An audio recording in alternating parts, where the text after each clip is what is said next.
በስመ አብ ወወልድ ወመንፈስ ቅዱስ አሐዱ አምላክ አሜን። ክቡር ሞቱ ለጻድቅ በቅድመ እግዚአብሔር። ኣብ ቅድመ እግዚአብሔር ሞት ቅዱሳን ክቡር እዩ። እንቋዕ ንናይ ኣቦና ኣቡነ ተክለ ሃይማኖት በዓል ልደት ታሕሳስ 24 2018 ዓመታዊ ክብረ በዓል ብሰላም ኣብጽሕኩም። ቅዱስ ዳዊት ኣብ መዝሙር 115 ቁጽሪ 6 ወይም ድማ 116 ቁጽሪ 6 ክቡር ሞቱ ለጻድቅ በቅድመ እግዚአብሔር ኢሉ። ኣብ ቅድመ እግዚአብሔር ሞት ቅዱሳን ክቡር እዩ። እዚ ቃል ዝተዛረበው ልበ ኣምላኽ ቅዱስ ዳዊት እዩ። ሞት ንኹሎም ደቂ ኣዳም ዘይተርፍ ምዃኑ ካብ ጸልማት ናብ ብርሃን፣ ካብ ጸቢብ ናብ ገፊሕ፣ ካብ ግዝያዊ ናብ ዘለዓለማዊ ንሰጋገረሉ ድልድል እዩ። እቲ ዋና ቁም ነገር ግና ብሃይማኖት ብምግባር ጸኒዕኻ ገድልን ትሩፋትን ፈጺምካ ናይ ክብሪ ኣኽሊል ደፊእኻ በረከትን ቃል ኪዳንን ተቐቢልካ ሽምካ ንዘለዓለም እናተጸውዐ ምንባር ናይ ዘለዓለም ጸጋን ህይወትን ምውራስ እዩ እቲ ዓብዪ ቁም ነገር።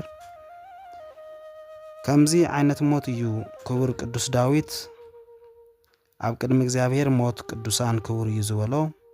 ነዚ ክብሪ ካብ ዝበቕዑ ቅዱሳን ኣቦታት ሓደ ጻድቕ ኣቦና ኣቡነ ተክለ ሃይማኖት እዮም።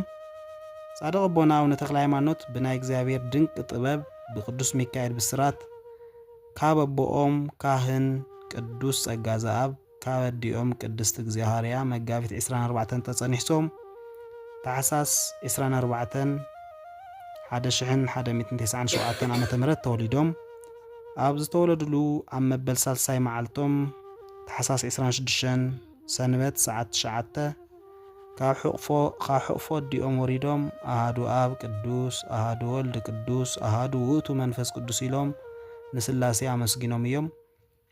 ወለዶም እውን ፍስሓ ጽዮን ኢሎሞም ትርጉሙ ከዓ ናይ ጽዮን ተድላ ሓጎስ ማለት እዩ። ተክለ ሃይማኖት ዝብል ሽም ድማ ናይ እግዚአብሔር መልአኽ ቅዱስ ሚካኤል ዘውፅአሎም ሽም እዩ። ኣቡነ ተክለ ሃይማኖት ካብ ኣቦኦም ካህን ቅዱስ ጸጋ ዘኣብ ግብረ ዲቁናን ስርዓተ ቤተ ክርስቲያን ድሕሪ ምምሃሮም ኣብ መበል 15 ዓመቶም ካብ ግብፃዊ ሊቀ ጳጳስ ኣቡነ ቄርሎስ ዲቁና ተቐበሉ። ኣብ ቅድስቲ ቤተ ክርስቲያን እውን ካብ ንእስነት ዕድሚኦም ጀሚሮም ካገልግሉ ጀመሩ።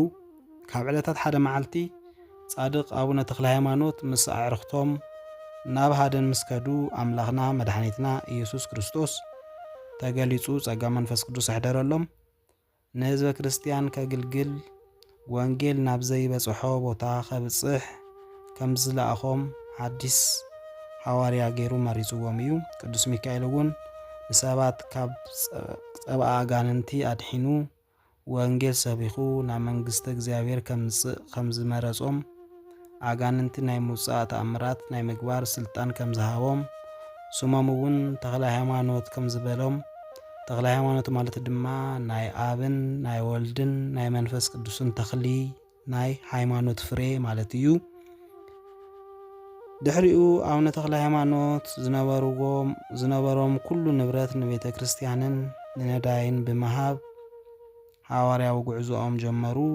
ኣቦና ኣቡነ ተክለ ሃይማኖት ነዚ ሐዋርያዊ ጉዕዞኦም ክጅምሩ ከለዉ ኦ ጎይታይን መድኃኒተይን ኢየሱስ ክርስቶስ ናይ መንግሥተ ሰማያት በሪ ክትከፍተለይ ምእንቲ እንሆ ቤተይ ከም ዝተኸፈተት ገዲፈልካ ድኹም ስለ ዝኾንኩ ንዓይን እጀካኻ ዘጽናዕንዕልን ዝድግፈንን የለን። እንተወደቅኩውን ብጀካኻ ዘልዕለኒ የለን። እንተሓዘንኩውን ብጀካኻ ዘጽናዕንዕኒ የለን። ንዓይ ንድኻ ብጀካኻ መጸግዕ የብለይን ኢሎም ብትሕትና ዝተመልኦ ብዝተሰበረ ልቢ ናብ ፈጣሪኦም ድሕሪ ምልማኖም ኣብ ዝተፈላለየ ቦታ ብሓጢኣት ወዲቖም ዝነበሩ ሰባት ናብ ገቢረ ጽድቅ ካብ ክሕደት ናብ ሃይማኖት መሊሶም እዮም። ቤተ ክርስቲያን እውን ሃኒጾም እዮም። ሓዲስ ሐዋርያ ዝተባሃሉሉ በዚ ተልእኾኦም እዩ። ትርጉም ድማ ሓድሽ ኪዳንን ሕገ ወንጌልን እናተዘዋወሩ ዝምህሩ ብስም ክርስቶስ ድንቂ ተኣምራት ዝገብር ናይ ክርስቶስ ተኸታሊ ሐዋርያ ማለት እዩ። ካልእ ከዓ ኣቡነ ተክለ ሃይማኖት ተክለ ሃይማኖት ፀሓይ ተባሂሎም ይጽውዑ እዮም። ነቦና ንጻድቅ አቡነ ተክለ ሃይማኖት ዲቁናን ቅድስናን ዝሃቦም አቡነ ቄርሎስ ድሕሪ ምዕራፉ ንብዙሕ ዓመታት ጳጳስ ካብ ግብፂ ኣይመፀን ነበረ። በዚ ምክንያት ድማ አቦና ምሂሮም ንዝመስረትዎን ኣብያተ ክርስቲያናት ታቦት ዝባረኸሎም ጳጳስ ኢኖም ይሽገሩ ነበሩ። በዚ ግዜ ናብ ጎይታና መድሓኒትና ኢየሱስ ክርስቶስ ምስ ጸለዩ እግዚአብሔር ተገሊጹ ከምቲ ብሊቃነ ጳጳሳት ዝወሃብ ናይ ጳጳሳት ሹመት ዘይኮነ ብሰማያዊ ሽመት ሸመካ ኣለኹ ኢሎም በዚ ሰማያዊ ሽመት ድማ አቦና ሜሮን አፍሊሖም ታቦት ብምብራኽ ብዙሓት ኣብያተ ክርስቲያናት መስሪቶም እዮም። አቦና ኣብ ገዳም ብምእታው እውን ብጸሎት ይነቕሑ ነይሮም። ኣብ ነፍሲ ወከፍ ሓደ መዝሙረ ዳዊት 10 ስግደት እናሰገዱ ንመዓልቲ 3650 ስግደት ይሰግዱ ነበሩ። ን10 ዓመታት ዝኣክል ኣብ ደብረ ጎል ምስ ገበሩ ቅዱስ ሚካኤል ተገሊጹ ኣብ ደብረ ሃይቅ ኢየሱስ ሞዓ ዝበሃል ሕያዋይ ሰብ ክትረክብ ኢኻ ንሱ ድማ ርእተ ምንኩስና ክሰመካ እዩ እሞ ከመርሐካ እየተኸተለኒ ይበሎም። ቅዱስ ሚካኤል ብግልፂ እናተረኣየ ነቲ ባሕሪ እናረገጸ መርሖም። አቦና እውን ኣብቲ ባሕሪ ከም ኣብ መሬት እናተጓዓዙ ናብቲ ቤተ ክርስቲያን በጽሑ።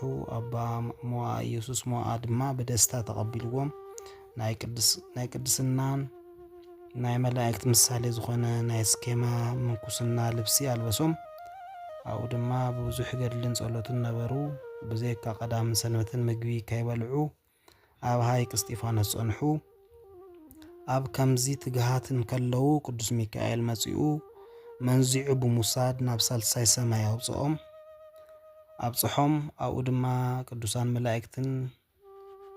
መላእክትን እግዚአብሔር ዝቅድስዎ ውዳሴን መዝሙሩን ተመልከቱ። ኣብቲ ዙፋን ድማ ክፍልኻ ምስዞም 24 ካህናተ ሰማይ ይኹን ዝብል ድምፂ ይመጾም። ናይ ወርቂ ጽንሃ ሒዞም ምስ 24 ካህናተ ሰማይ ክዓጥኑ ጀመሩ። ጎይታና መድሓኒትና ኢየሱስ ክርስቶስ በቲ ዘይሕሶ ቃሉ ከምዚ ብምባል ቃል ኪዳን ኣተወሎም። ከምቲ ዝፈተኻኒ ፈቴካ ኣለኹ፣ ስምካ ልዑል ክቡር ገይረዮ ኣለኹ። ኩሉ ብጸሎትካ ዝኣምን ስለኻ ክድሕን እዩ። ዝኽርኻ ዝገበረ ኣነ ኣብ ሰማይን ምድርን ካኽብሮ እየ ኢሉ ቃል ኪዳን ኣተወሎም። ኣቦና ነዚ ሰማያዊ ናብራ ምስ ተመልከቱ ልቦም ብፍቕሪ ናይዚ ሰማያዊ ኣምልኾ ተቓጸለ። ለይትን መዓልትን ዳዊትን ካልኦት ጸሎታትን ኣብ ምድጋም ድማ ተግሁ። በዚ ከምዚ ኣብ ሃይቅ 10 ዓመት ምስ ጸንሑ ናብ ምድረ ቀደምቲ ትግራይ ብምምጻእ ኣብ ናይ ኣቡነ ኣረጋዊ ደብሪ ደብረ ዳሞ ምስ ኣባ ዮሃን ተራኸቡ። ኣብኡ ድማ ን12 ዓመታት ተቐመጡ። ድሕሪ 12 ዓመታት ናብ ካልኦት ናይ ትግራይ ቦታታት ክኸዱ ድማ ነቲ ብገመድ ዝወርድ ናይ ደብረ ዳሞ ጎቦ ብገመድ ክወርድዎ ምስ ጀመሩ ጸላእ ሰናይ ሰይጣን ነቲ ገመድ ቆረጾ። እግዚአብሔር ድማ 6 ናይ ጸጋ ክንፊ ሃቦም። እቶም ምስኦም ዝነበሩ መነኮሳት እናረኣይዎም በዚ ኣምላኾም ዝሃቦም ክንፊ እናበረሩ ናብ ዝደለይዎ ቦታ በጽሑ። ኣብ ሓውዜንን ካልኦት ገዳማት ምድረ ቀደምቲ ትግራይ ከባቢኣን እናተዘዋወሩ ባረኽዎም። ናይ ብርሃን ዓምዲ እናመርሖም ናብ ኢየሩሳሌም ብምኻድ ጎይታናን መድሓኒትናን ኢየሱስ ክርስቶስ ዝተወለደሉ ካብ ገሊላ ጀሚሮም ክሳዕ ዝዓረገሉ ደብረ ዘይት በጽሑ። ኣብ ሩባ ዮርዳኖስ ተሓጺቦም ድማ ኣባ ዮሃንስ ናይ ግብፂ ፓትርያርክ ኣብ ዝነበረሉ ዘመን ናብ ገዳም ኣስቄጥስ ብምኻድ ካብ መነኮሳት በረኸት ተቐበሉ። ንሶም እውን ባረኽዎም። ኣብ ደብረ ሲሃት ዝርከቡ መነኮሳት እውን ሰላም በልዎም። ግብፃዊ ጳጳስ ኣባ ዮሃንስ ሓምሻይ ናብ ኢትዮጵያ ተላኢኾም ብምምጻእ ነዚ በይንኹም እተገልግልዎ ህዝቢ ተማቒልና ንምርሓዮ ምስ በልዎም ኣቦና ግና ብትሕትና ሕዝስ እንቋዓ ንስኹም መጻኹም እምበር ኣነ ናብ በዓተይ ከኣቱ ብምባል ናብ ደብረ ሊባኖስ ገዳም ኣተዉ። ኣቡነ ሊባኖስ ዝመስረትዎ ገዳም ሓራስ ዝተባሃለ ጠንቋሊ ተቖጻጺርዎ ስለ ዝጸንሐ ኣቦና ንዑ ኣባሪሮም ብ1267 ዓ.ም ንደብረ ሊባኖስ በዓቶም ገበርዋ። አቦና ጻድቅ አቡነ ተክለ ሃይማኖት ናይ አዴና ቅድስት ድንግል ማርያም ፍቅሪ ስለ ዝነበሮም ነቲ ዝነበርዎ ጫካ ከፊሎም ታወተ ማርያም የእተውሉ ጸሎቶም ድማ ኣብቲ ጫካ ማይ ኣፈልፈሉ ክሳብ ሕጂ ድማ ማይ ተክለ ሃይማኖት እናተባህለ ይጽዋዕ ኣሎ።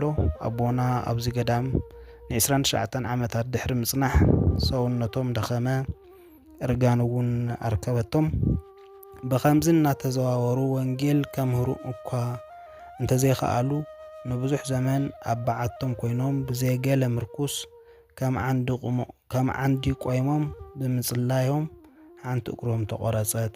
ናቶም ረድኢ ወይ ማገልጋሊ ዝነበረ ብጨርቂ ጠቕሊሉ ድማ ቀበራ። አቦና ግና ብሓንቲ እግሮም ን7 ዓመታት ቆይሞም ጸለዩ። ቅዱስ ጳውሎስ ኣብ ዕብራውያን መልእኽቱ ብዛዕባ ቅዱሳን መንፈሳዊ ገድሊ ክገልጽ ከሎ ዕብራውያን ምዕራፍ 11 ቁጽሪ 34 ከምዚ ይብል ንሳቶም ብእምነት ንመንግስትታት ሰዓሩ ጽድቂ ገበሩ ነቲ ተስፋ እትገብሮ ረኸቡ ኣፍ ኣናብስት ዓፀው ንሓይሊ ሓዊ ኣጥፍኡ ካብ ስሕለት ኣሳይፍ ድሓኑ ካብ ድኻም በርትዑ ከም ዝበሎ አቦና አቡነ ተክለ ሃይማኖት በመንፈሳዊ ተጋድሎን በትሕትናን ተአምራትን አላዊ ዝነበረ ንጉስ ሞቶሎሜን ናብ ክርስትና መልሶም እዮም። ጽድቂ ገበሩ ከም ዝበሎ አቦና አቡነ ተክለ ሃይማኖት ንወንጌል በተጋድሎ ህይወት በተግባር ተርጉሞምዋ እዮም። አፍ ኣናብስት ዓፀው ከም ዝበለ አቦና አቡነ ተክለ ሃይማኖት ናይ አራዊትን ገበልን ርእሲ ቀጥቂጦም እዮም። ካብ ስሕለት ኣሳይፍ ድሓኑ ከም ዝበሎ አቦና አቡነ ተክለ ሃይማኖት ሞቶሎሚ ካብ ዝወርወሮ ኩናት ብተአምራት ድሒኖም እዮም። ካብ ድኻሞም በርትዑ ከም ዝበሎ አቦና አቡነ ተክለ ሃይማኖት ብዘይ ዕረፍቲ ብብዙሕ ተጋድሎ ብጾምን ጸሎትን ስግደትን ብብዙሕ መከራ በርቲዖም እዮም። ብድሕሪ እዚ ጎይታና መድኃኒትና ኢየሱስ ክርስቶስ ነቦና ንአቡነ ተክለ ሃይማኖት ተገሊጹ ጉያኻ ወዲኻ ኣለኻ ስለ ሰመይ መከራ ተቀቢልካ ኢኻ እሞ ዝኽርኻ ዝገበረ ብጸሎትካ ንዝኣምን ቃል ኪዳን ሂበካ ኣለኹ በሎም። ኣብ መወዳእታ አቦና ከዓርፉ ኣብ ዝቀረብሉ ደቀ መዛሙርቶም ኣኪቦም ከም ዝናበሉ ክምዕድዎም ጀመሩ። እዞም ደቀይ ኩሉ መነኩሴ መንግስተ ሰማያት ይኣቱ ማለት ኣይኮነን፣ እቲ ንዓለም ዝነዓቐ እዩ ዝኣቱ። ኣቐዲምኩም መንግስቲ እግዚአብሔር ድለዩ፣ ጾምን ጸሎትን ኣዘውትሩ፣ ነንሕድሕድኩም ተፋቐሩ፣ ትእዛዙ ሓሉ ብምባል ኣባ ኤልሳ ናይቲ ገዳም ኣበምኔት ከም ዝኾኑ ገይሮም ዳሕራይ እውን ንዓለም ብርሃን ንዓይ ጸልማት ኮንኩ ኣብ ቅድሚ ሓቀኛ ዳኛ ኣምላኽ ኢየሱስ ክርስቶስ ደው ምስ በልኩ እንታይ ኢለ ክምልስየ እናበሉ ብፍጹም ትሕትናን ብፍሉይ ተመስጦ ይጽልዩ ነበሩ። ነሓሰ 24 1296 ዓመተ ምህረት ኣብ 99 ዓመትን 10 ወርሕን 10 መዓልቶምን ብሰላም ዓረፉ። እቶም መነኮሳት ድማ ኣብቲ ዝነበረዎ በዓቶም ቀበርዎም። 57 ዓመት ማለት እውን ብ1354 ዓመተ ምህረት ከባቢ አቦና አቡነ ተክለ ሃይማኖት ነቶም ሽዑኡ ኣበምኔት ዝነበሩ አቡነ ሕዝቅያስ ብራእይ ተገሊጾም ዓጽሞም ናብ ቤተ ክርስቲያን ከእትውዎም ተማሓጸንዎም። ብግንቦት 12 ኣብቲ በዓቲ ምስ ደቀ መዛሙርቶም ኣትዮም ዓጽሞም ብምርካብ ናብ ደብረ ሊባኖስ ቤተ ክርስቲያን ኣእተይዎ። አቦና ብሕዳር 24 ምስ 24 ካህናተ ሰማይ መበል 25 ኮይኖም ዘገልገልዎ ይዝከር። ታሕሳስ 24 ልደቶም፣ ጥሪ 24 ስባር ዓጽሞም፣ መጋቢት 24 ጽንሰቶም፣ ግንቦት 12 ፍልሰት ዓጽሞም፣ ነሓስ 24 ዕረፍቶም በቤተ ክርስቲያን ይኽበር። በረከቶምን ጸሎቶምን ምስ ኩላትና ህዝበ ክርስቲያን ይኹን። እግዚአብሔር አምላኽና ካብ ናይ ጻድቕ አቦና አቡነ ተክለ ሃይማኖት በረኸትን ረድኤትን ይኽፈለና። ናይ ኣዴና ናይ ቅድስተ ቅዱሳን ንጽሕተ ንጹሃን ቅድስት ድንግል ማርያም አማላድነት ናይ ቅዱሳን ጻድቃን ተራዳኢነታ ይፈለየና። ወስብሐት ለእግዚአብሔር ወለወላዲቱ ድንግል ወለመስቀሉ ክቡር አሜን።